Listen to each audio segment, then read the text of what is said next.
Hi guys. Hey, I just wanted to give you some updates with my EMDR therapy. It's been a little while since I've been able to really feel like I could come on and say how great things were. I mean, it was just as easy as drinking a cup of water. Ha. Just kidding, I lie. It's not as easy as drinking a cup of water. Boy, if that were the case, I think there'd be a lot more of us doing this type of therapy.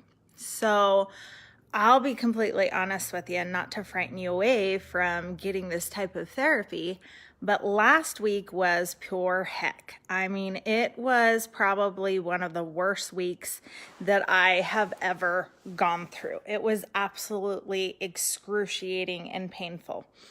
And I spent most of the week in my bed. I was so depressed and so sad and struggling so much that I got to kind of to the point where I was thinking in my mind, why in the world am I doing this type of therapy if it's going to make me feel worse than I ever have? Because someone who has struggled with depression and anxiety their whole entire life, and then they finally find, like, when my supplements came into my life, it totally changed my world. I was excited because I had never been an extrovert, and now my life was changing, things were getting good. And then all of a sudden I decide to do this crazy EMDR therapy, and now my whole world is flipped upside down. And I'm sitting here thinking, what was I thinking? Like, I prayed about it. I really thought about it, because this was like a really huge thing that I would be doing, and now things are going awful.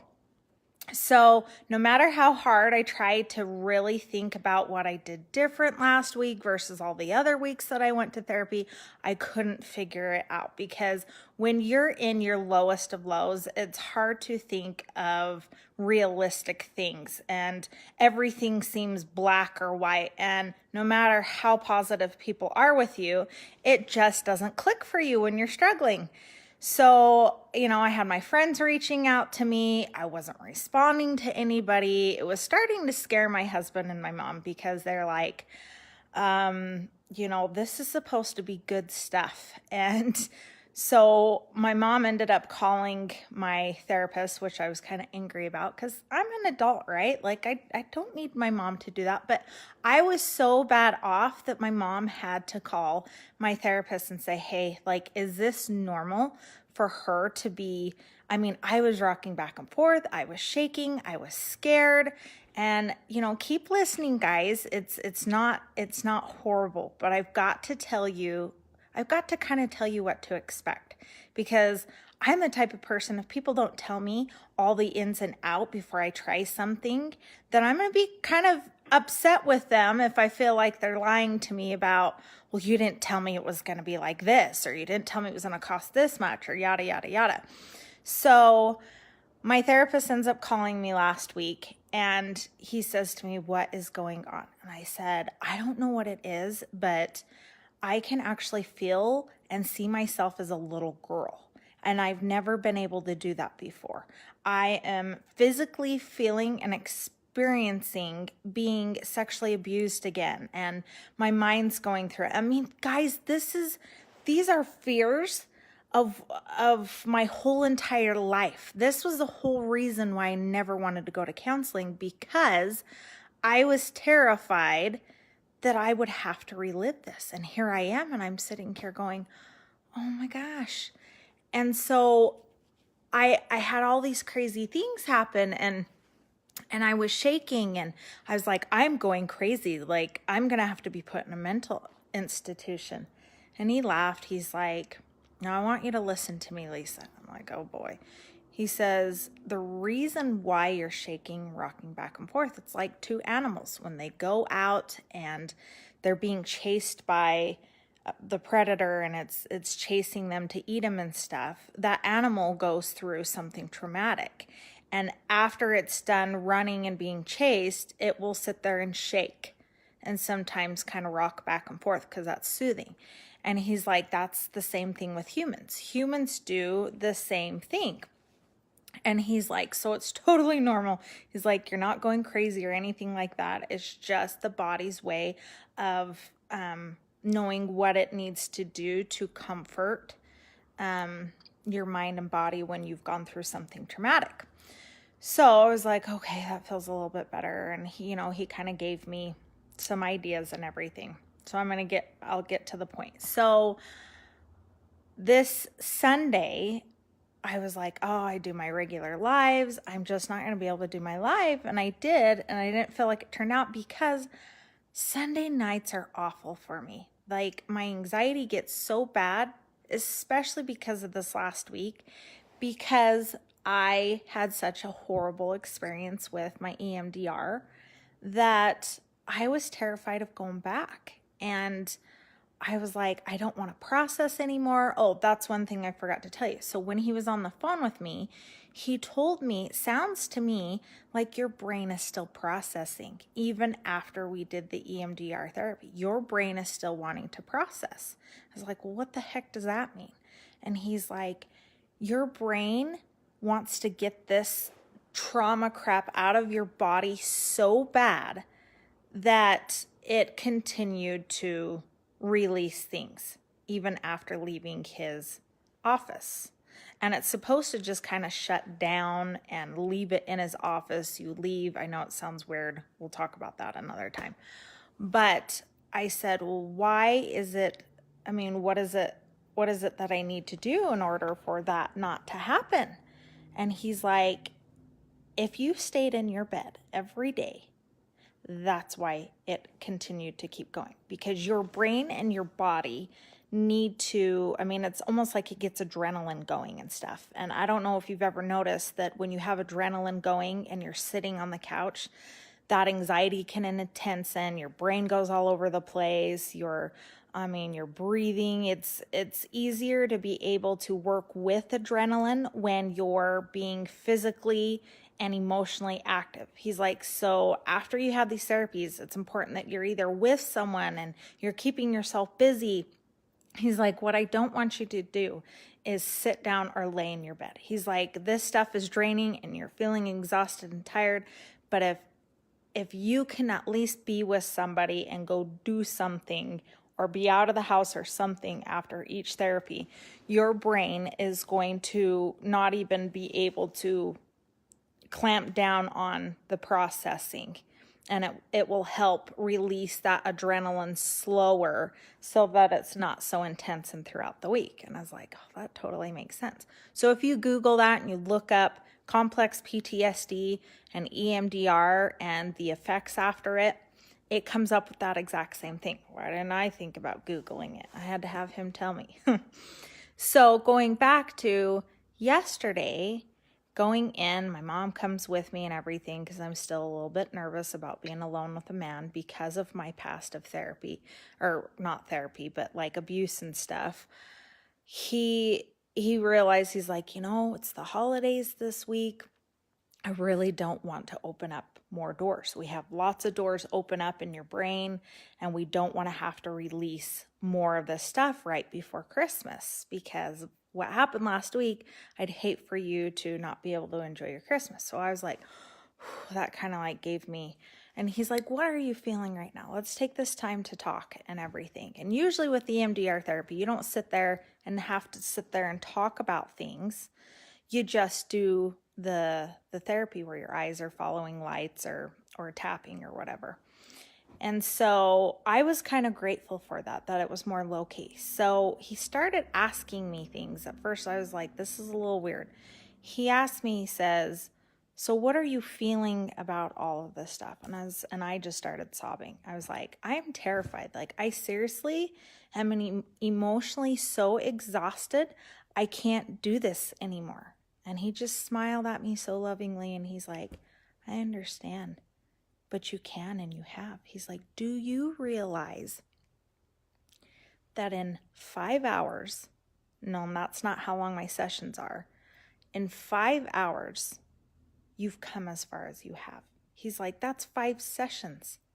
That's like hardly anything. And you've already been able, and he listed all the things, which I will in a second, of all the accomplishments that I have had. And my eyes like just bulged out. I started crying even harder because I was so grateful and so happy about the things that he was pointing out to me. Because sometimes it takes people that are out of the situation to be able to show you the great positive things that are happening and going for you. So I started crying, and he's like, you have been able, and this is the whole purpose of my therapy, is to be able to see when I'm an adult, when I'm thinking as an adult, and when I'm thinking as a child, to be able to separate those two.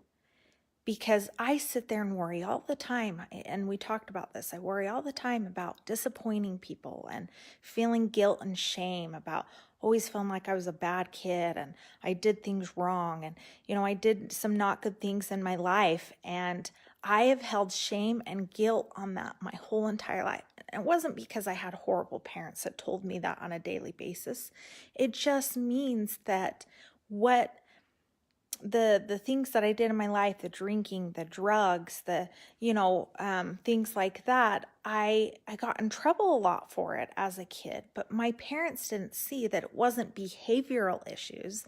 It was because that was my way of coping with my abuse and my struggles and stuff.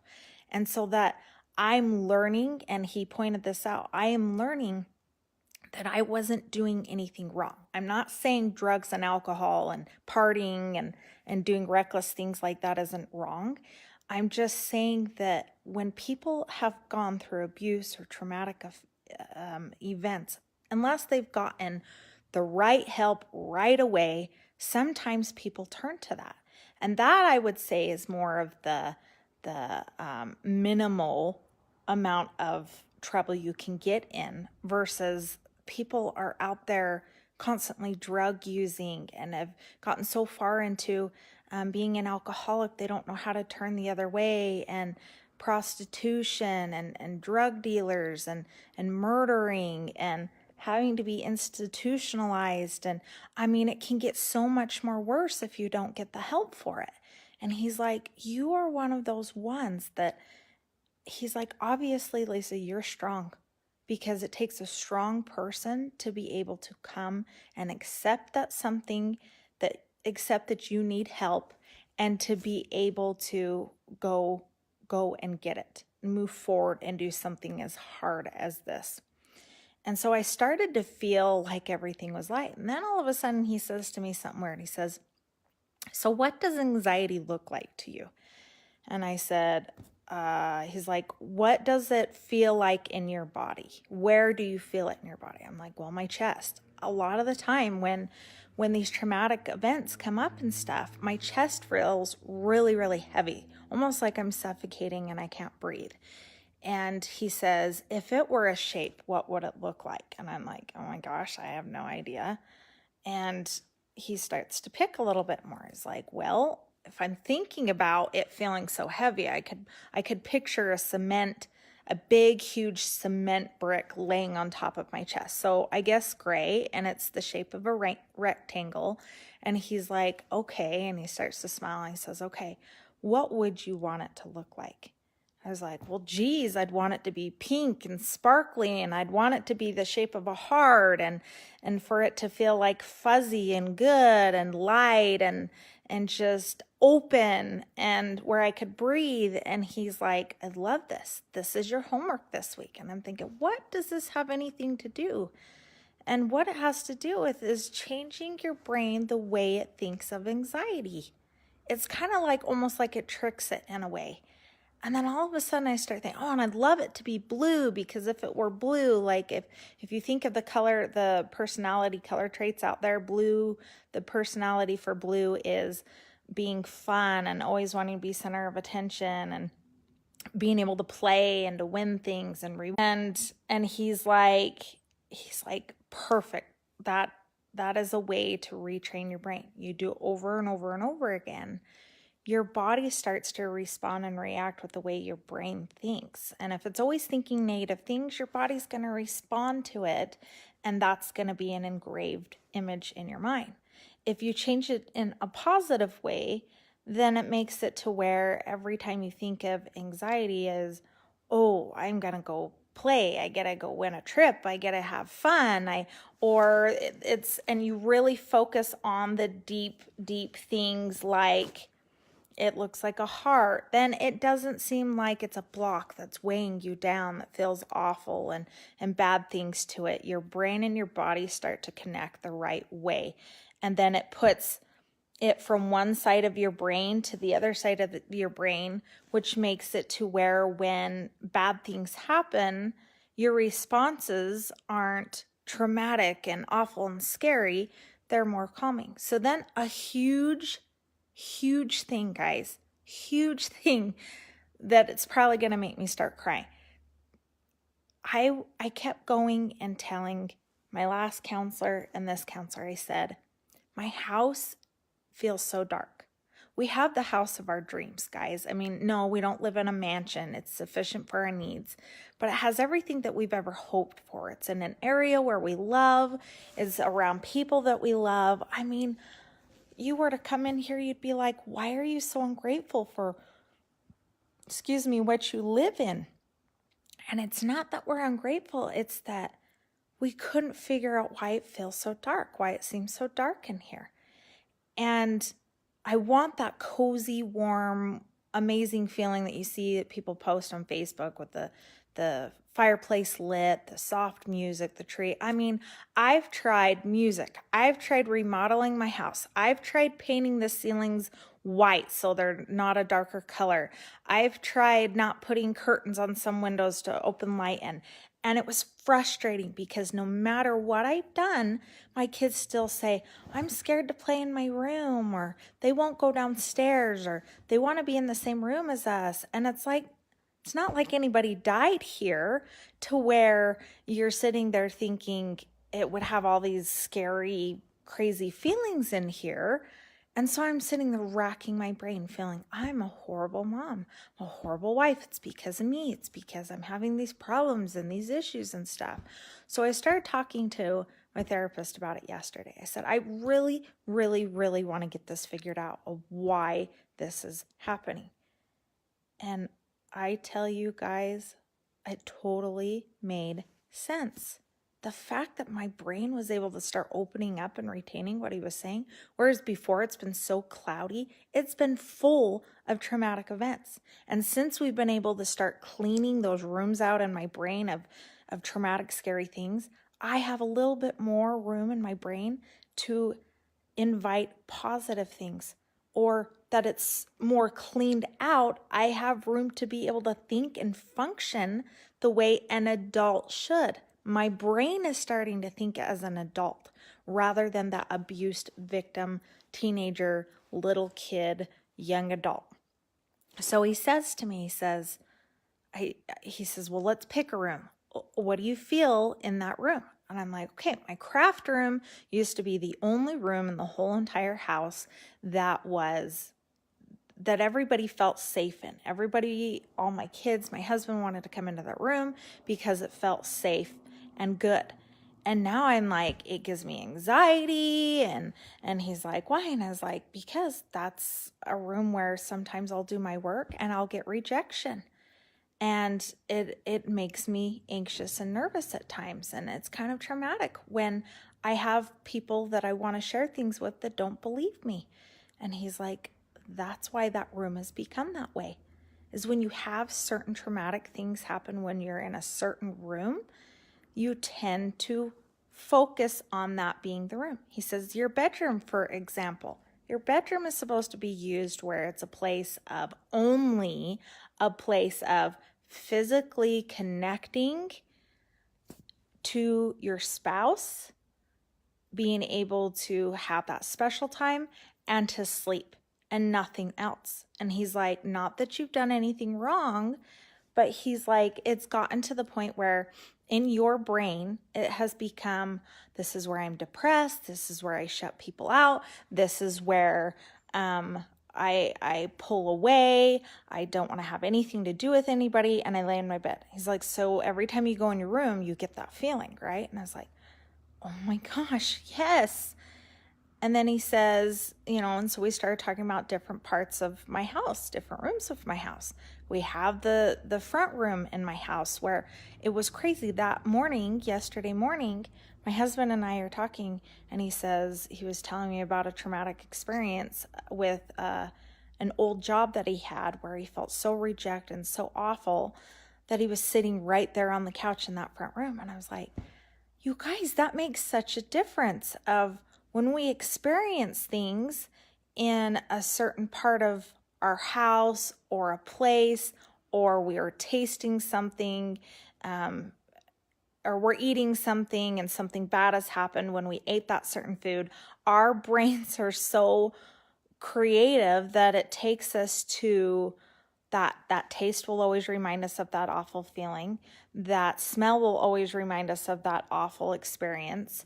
That room or area or place will always remind us of that traumatic person or traumatic experience that we went through. So it's kind of like, well, what in the world do we do then? Because we don't want our whole entire house to feel dark.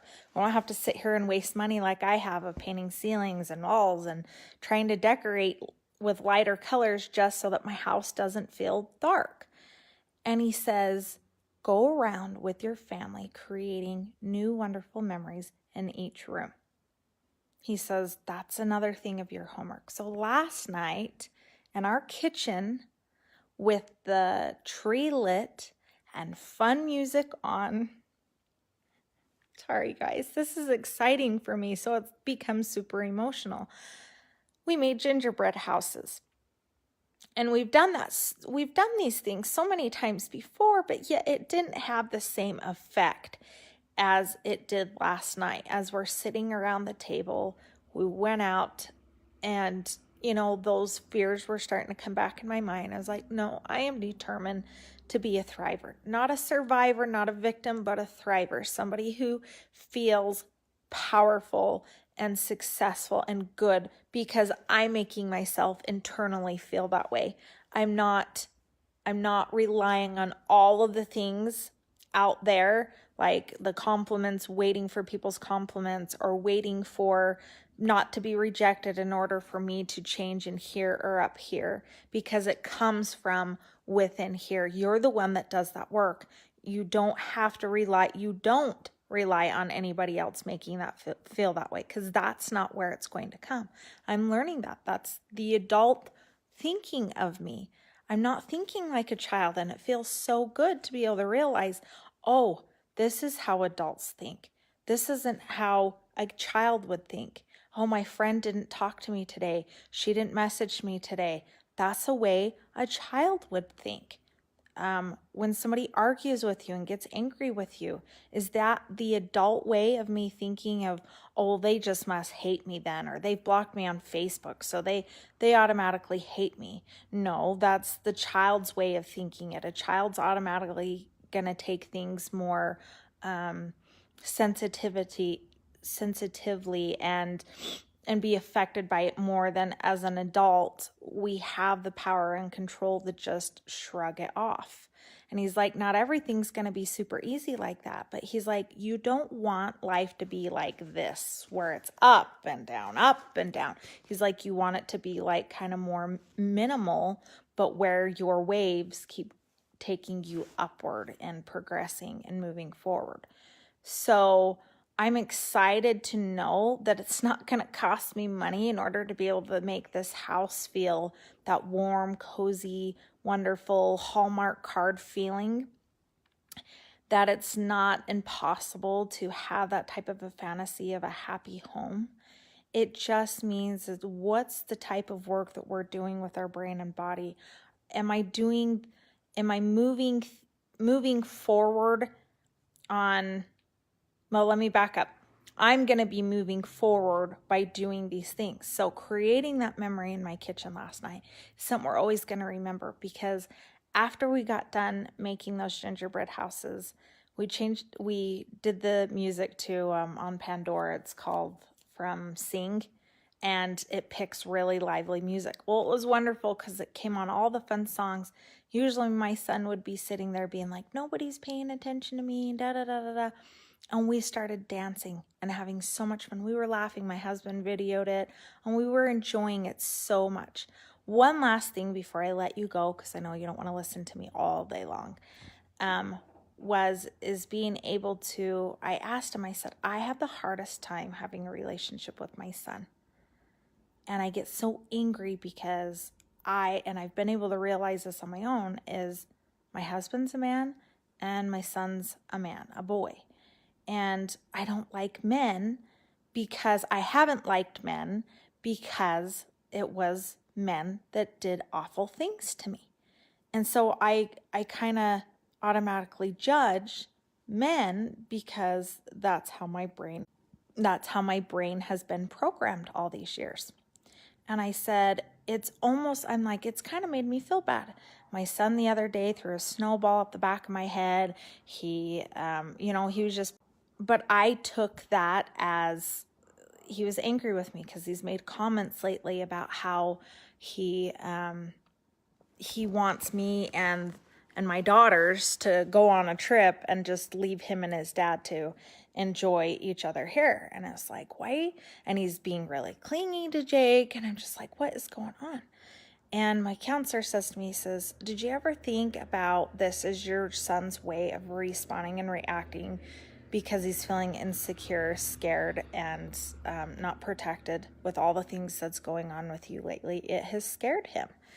And the fact that I've been pulling away and rejecting, he's like, so to connect the awful feeling you're feeling in your house with your son pulling away, he's like, it's almost like your house is divided. It's girls versus boys rather than the girls and the boys and the family all being one and connecting and being with each other. He's like, you guys have divided it. That's why there's so much contention. That's why your kids are constantly fighting. That's why they're never happy with anything that's done. It's because of that dividing. So this is where it comes from. Your husband had a really, really hard childhood, so he's living it through your little boy. He's living it as if he's Peyton. And so he wants to give him all the right things. He wants to spoil him. He wants to give him the things that he never had as a child, along with the attention and physical things. And then that makes me angry because then I feel like me and the girls feel like Jake is on Peyton's side, that they're teaming up against us, that they don't care about anything that we have to say or do. And then I feel like it's me up against my husband Jake, or it's the girls up against their brother and they fight. And I was like, that makes sense. I'm like, so then that probably kind of means that I'm living my childhood through my oldest daughter, McKenna, because I seem to be most kindest to her and not as much to Peyton because he's a boy and she's that girl that I see myself as. And I started thinking back, there's been quite a few instances where I can picture myself being McKenna and thinking that this was me as a kid, and so I'm going to give her everything that she needs. And here's this boy over here, my son, he's trying to make it awful and horrible. And so that creates no connection. It disconnects us from being a family. And I'm like, oh my gosh, I feel so bad. Like, this is what's been separating our family. This is what's been making it so hard for all of us to get along, because we're trying to relive these things through our kids, not realizing and disconnecting that part that Jake and I are adults now. We have control over our lives. We have control over who is and who isn't in our life. We have control over the safety of ourselves and our kids. And he says, look around you constantly. Do you have anybody in your life that's making you feel unsafe? I was like, not anymore. He's like, do you have any objects or anything that is reminding you of yucky things or making you feel unsafe? And I was like, not anymore. He's like, I want you to do that evaluation constantly, all the time, because that's going to be what trains your brain to think of realizing and being open and understanding that I'm in a place where I'm not being hurt anymore. I don't need to be scared anymore, and that things are okay. And he said it over and over and over again. Things are okay. Everything is going to be okay.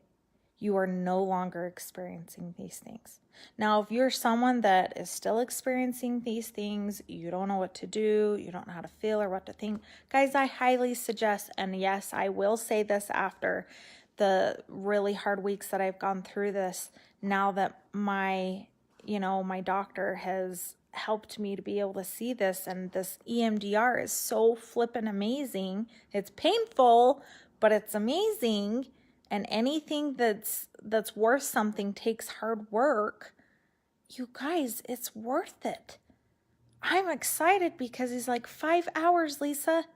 5 sessions. 5 hours does not seem like very much to me. That's 1 hour a week that I spend with him, and I have come this far. I'm starting to realize my internal worth. And yes, it's going to take some time because my whole life, 32 years, I have felt worthless, and I have related my worth to outside things. Oh, I'm only worth something if somebody tells me I am. I'm only worth something if I am in a relationship for more than a year. I'm only worth something if I wear the nicest clothes, or my hair looks nice, or I feel thin, or I, feel happy that day. It has nothing to do with external things.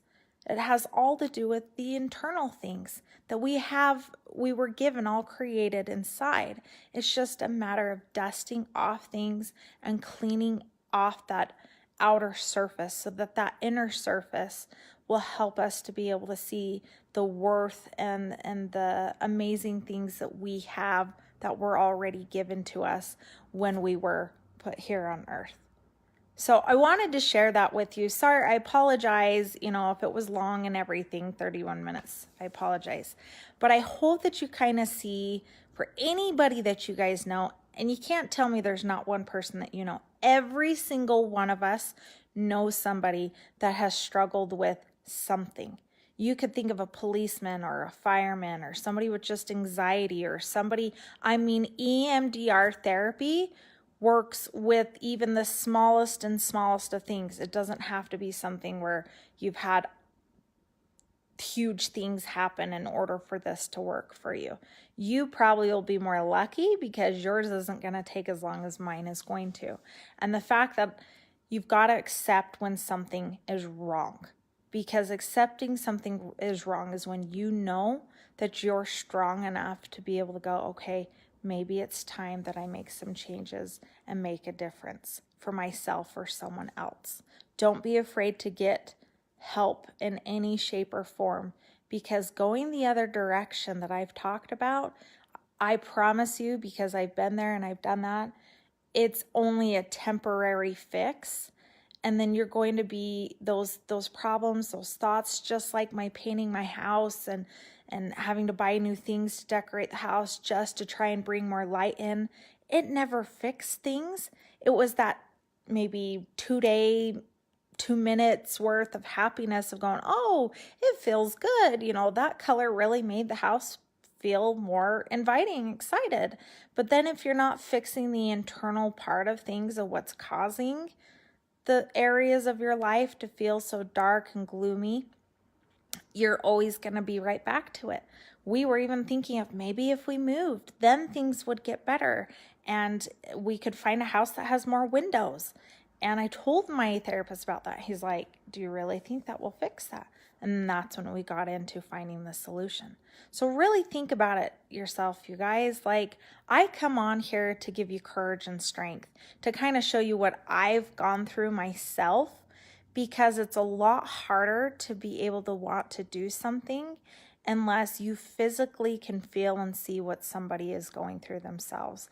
I feel like I have come further because I never used to be the person that could publicly talk about something so intimate, so vulnerable, so personable with people I don't even know. There's thousands of people that I'm sure that have seen my videos and things like that, and they could have awful, horrible things to say, which back then would just tear me apart.